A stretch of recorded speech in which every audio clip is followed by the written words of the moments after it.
Salve, salve, guerreiro, guerreira, tricolores em toda a terra. Entramos na semana decisiva, a semana do jogo das nossas vidas. Fluminense e Boca, sábado, dia 4/11, no Maracanã. Nesse vídeo trago um mano a mano, fazendo um comparativo dos jogadores posição por posição, levando em consideração o momento, levando em consideração a história de cada jogador e levando em consideração as campanhas de Flu e Boca nessa edição da Libertadores. Ao longo da semana vou trazendo vídeos aqui com notícias, informações, trazendo alguns detalhes do jogo, para que a gente, todos nós, estejamos mobilizadíssimos. Já estamos, né, há muito tempo, mas que a gente esteja cada vez mais envolvido com esse grande momento da história do Flu.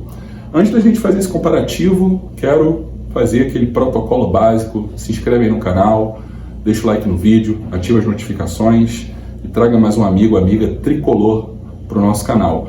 Hoje, segunda-feira, a gente está mais ou menos na faixa de 340 e poucos inscritos, perto de 350, mas eu quero estipular uma meta aqui para que até o jogo do sábado, o grande momento, que a gente chegue a 500 inscritos. Se você puder me ajudar, se inscrevendo no canal, fico muito feliz, muito agradecido, e ajuda aí a gente a chegar até sábado aos 500 inscritos.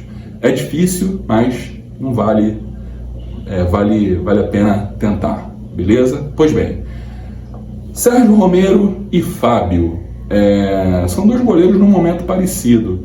Debaixo das traves, nos últimos jogos, nem o Romero nem o Fábio são aquele goleiro que fazem a diferença, aquele goleiro que ganha jogo, aquele goleiro que defende as bolas impossíveis. O Fábio vinha fazendo isso até uns 2 meses atrás, 1 mês e meio, 2 meses atrás. Não é um goleiro que vem falhando na quantidade imensa de gols que o Fluminense tem sofrido, mas não vem comprometendo, mas também não vem fazendo a diferença. Sérgio Romero nunca foi o goleiro que fez uma grande diferença, embora tenha uma trajetória também vencedora no futebol europeu, jogou no Manchester United, disputou Copa do Mundo com a seleção argentina, mas falhou também no jogo contra o Palmeiras, no gol de empate do Palmeiras, e não é um goleiro de últimas exibições exuberantes, a não ser que o jogo vá para os pênaltis. Aí sim, nos pênaltis é um goleiro que faz toda a diferença, ele é um goleiro que ganha jogo nos pênaltis, sim. O Fábio não vem se mostrando esse goleiro desde que chegou ao Fluminense. Ele até tem um histórico de pegador de pênaltis lá na época do Cruzeiro, mas nos pênaltis o Romero faz muito mais diferença do que o Fábio. Debaixo das traves eu acho muito igual. Difícil dar uma diferença a mais para um ou para outro. Lateral direita, Advíncula no Boca, Samuel Xavier no Flu. Também é uma posição que é muito igual, embora se tenha algumas diferenças. Advíncula também tem trajetória no futebol europeu, Samuel Xavier não. O Advíncula, jogador da seleção peruana, titular da seleção peruana. O Samuel, antes de vir para o Flu, tem uma trajetória no Ceará. Mas são jogadores com características muito parecidas, de muita força, de muita disposição, de muito poder ofensivo.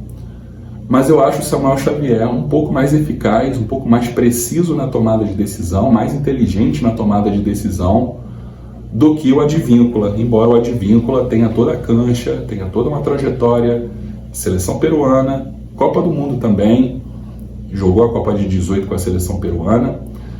Vale lembrar até que acho que não foi em 2019 ou 2020, o Advíncula esteve perto de jogar no Fluminense, mas por alguma questão da época ele acabou não vindo e foi para o Boca.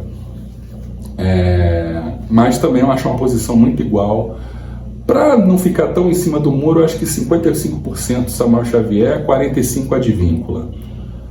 Voltando lá no gol, acho que 50% Fábio e Sérgio Romero. Agora, na zaga, Nino e Valentim. O Valentim é reserva do Boca, O zagueiro que vai substituir o titular, capitão Rojo, né? Seria um duelo de capitões, Nino e Rojo. Mas o Nino duela com o Valentini, que é o provável substituto, que vem também numa situação muito parecida com o Nino. Os dois estão se recuperando de lesão, o Nino com a entorse no joelho e o Valentini com uma pancada, acho que foi no jogo contra o Racing que ele se lesionou, ou foi contra o Estudiantes. O Nino, obviamente, é muito mais zagueiro, mesmo não estando inteiro contra o Valentini. Mas a gente conta muito com o Nino nessa partida. E aí sim respondo sem ter dúvida que o Nino é mais zagueiro do que o Valentini. Do outro lado, na zaga, Felipe Melo e Figal. Felipe Melo tem uma trajetória vencedora em todo lugar onde jogou, principalmente na Turquia e no Palmeiras. É um zagueiro que vem sofrendo muito já com questão física, com a lentidão. O Figal não é dos principais zagueiros do futebol sul-americano, não é um dos principais zagueiros argentinos, mas é aquele cara que está cumprindo minimamente bem a função, até porque o Boca é um time que sofre poucos gols. O sistema defensivo, por mais que não seja brilhante do Boca, mas é um sistema que funciona. E o Figal, ele faz parte desse sistema que funciona. Enfim, eu acho que é um duelo que eu tendo a ficar mais com o Figal do que com o Felipe Melo. Embora o Felipe Melo tenha, assim, tua história vencedora, sua liderança também, que faz muita diferença, mas bola, eu acho que eu sou mais o Figal. Mas é uma resposta que eu não posso dar com 100% de certeza. Amanhã mesmo posso mudar de opinião. Agora, lateral esquerda, Marcelo e Fabra. É um paradoxo, porque o Marcelo é muito mais talentoso, é muito mais inteligente, tem uma história muito mais vencedora, tem uma história muito mais brilhante no futebol do que o Fabra. Mas a gente tem que avaliar o momento. O Marcelo, com a bola no pé, é um jogador. Sem a bola, é outro jogador. É um jogador que compromete muito defensivamente, é um jogador que deixa muito espaço e fica um corredor imenso para quem ataca por aquele lado nas costas do Marcelo. Mas ele com a bola no pé ele vai fazer muita diferença, sim. Considero o Marcelo um dos principais jogadores com a bola no pé ainda no futebol. Mas o Fabra, como lateral esquerdo, ele dá muito mais equilíbrio ao sistema defensivo do que o Marcelo. Então o Fabra ele é melhor pelo equilíbrio que ele proporciona à engrenagem do Boca. Mas o Marcelo é muito mais genial, é muito mais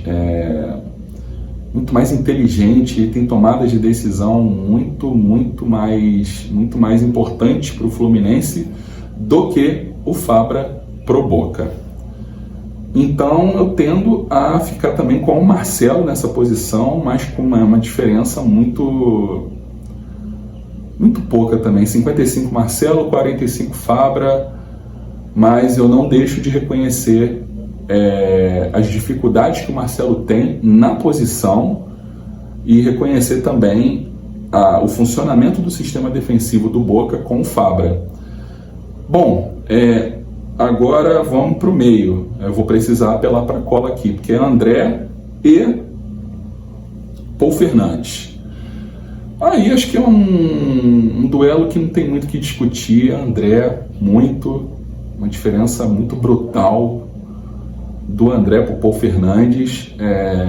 Embora o Paul Fernandes também seja um jogador também que tenha o seu valor, tenha a sua qualidade, funciona bem também na proteção ali do Boca Juniors, mas aí não tem conversa, não tem discussão. O André é muito mais jogador do que o Paul Fernandes.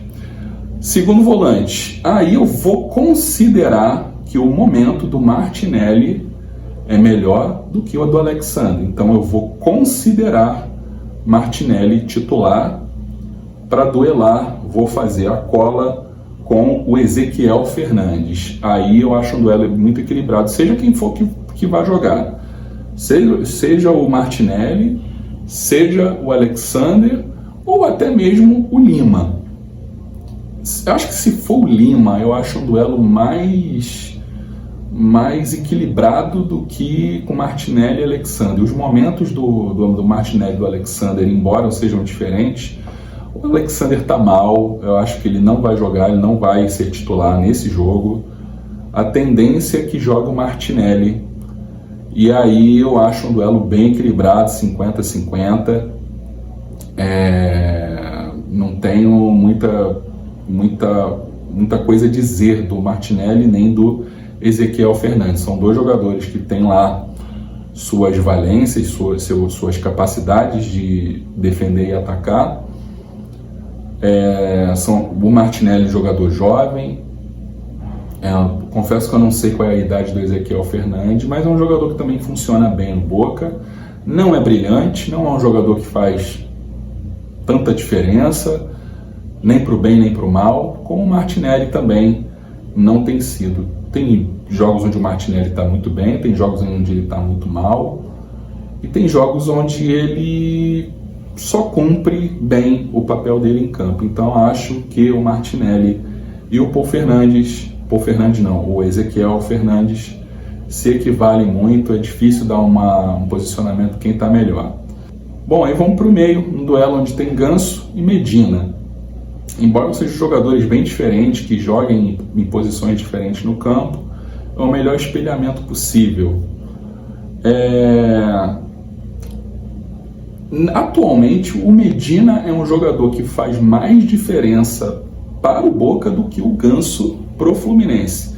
O Ganso ele vem numa sequência de jogos muito ruins, muito criticado, muito questionado, enquanto o Medina é um jogador titularíssimo, incontestável do Boca, e dificilmente é um jogador muito regular, nem tão brilhante de maneira esplendorosa, nem de maneira que vá fazer uma diferença tão positiva para o time do Boca, como o Ganso, mesmo nos melhores momentos desse ano, não é um jogador que inspira aquela confiança do torcedor que vai fazer uma partida brilhante.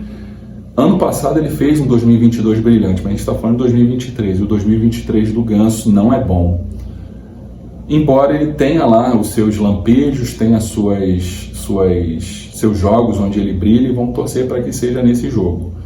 Mas também é um duelo que eu acho muito igual. O Ganso ele tem a capacidade, mas vamos ver se ele vai fazer valer essa capacidade que ele tem de ser mais jogador do que o Medina.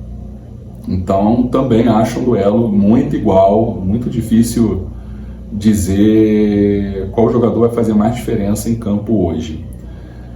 Agora vamos de John Arias e Valentim Barco. John Arias é muito mais jogador do que o Barco, isso indiscutivelmente. Um jogador mais completo, e é um jogador que também já está com mira de futebol europeu, assim como o Barco já tem mira de futebol europeu. O Barco é um jogador mais jovem,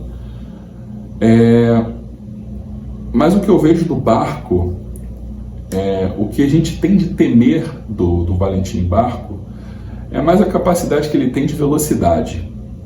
É um jogador habilidoso, é um jogador que parte para cima, mas eu acho o John Arias um jogador mais completo, muito mais completo. Ele tem uma finalização muito melhor, ele tem uma assistência melhor do que o Barco, tem menos velocidade. Todo mundo diz que o Arias é um motorzinho do Fluminense, de fato é. Mas se for uma aposta, se for uma prova de atletismo, de velocidade, o Barco ele tem mais velocidade do que o John Arias.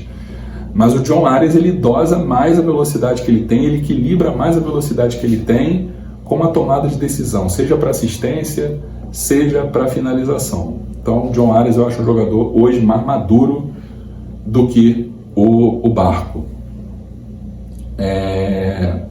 Agora Keno e Menentiel.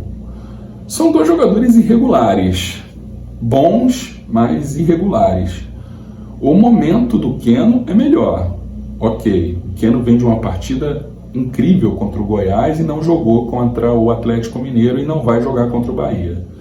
Então o Keno, ele deu um último cartão de visita, ele deu uma última exibição antes do jogo contra o Boca, brilhante. É um jogo que ele precisava ter, que ele não vinha tendo. É um jogador que tem muita participação, muita iniciativa, mas o Keno eu acho um jogador pouco inteligente. O Merentiel também não é um jogador dos mais brilhantes, dos mais inteligentes, tanto que ele está emprestado do Palmeiras ao Boca.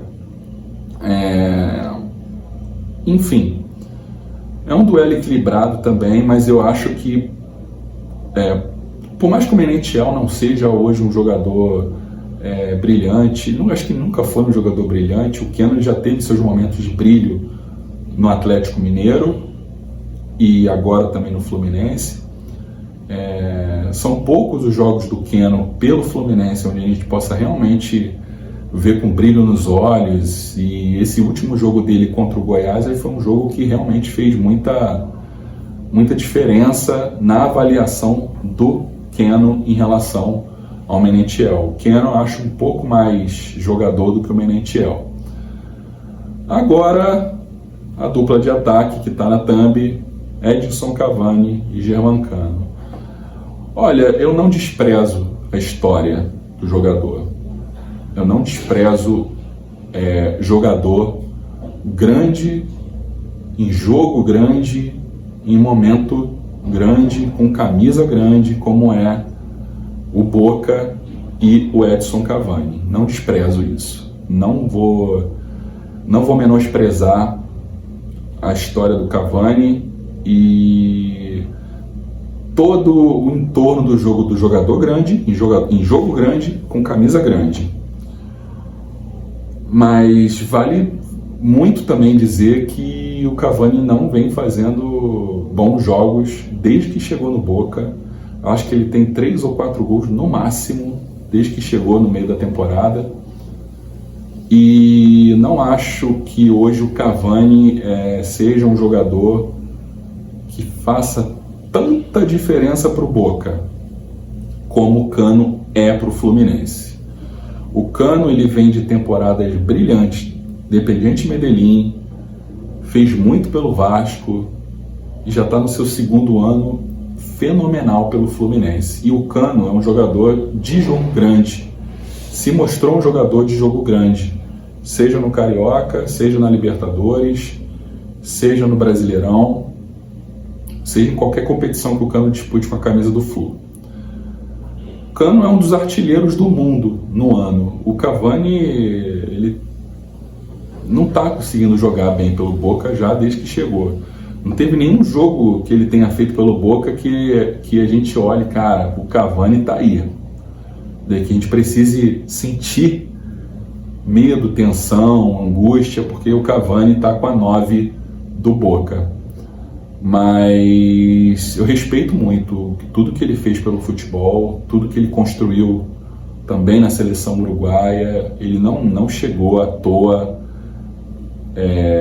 não é um jogador que construiu à toa. Ele tem história e eu respeito muito a história do Cavani.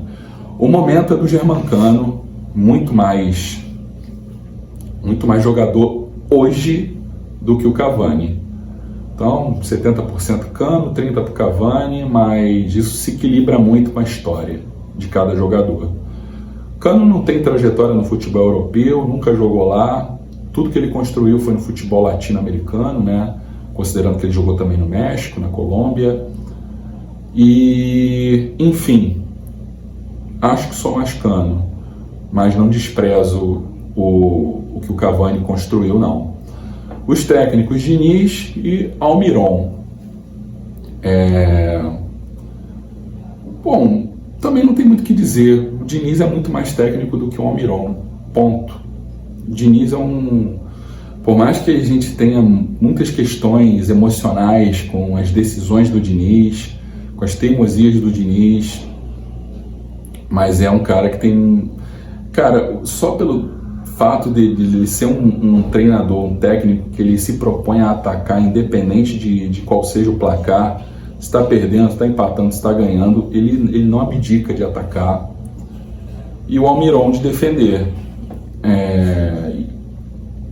Também valorizo a capacidade que ele sabe montar times para se defender bem.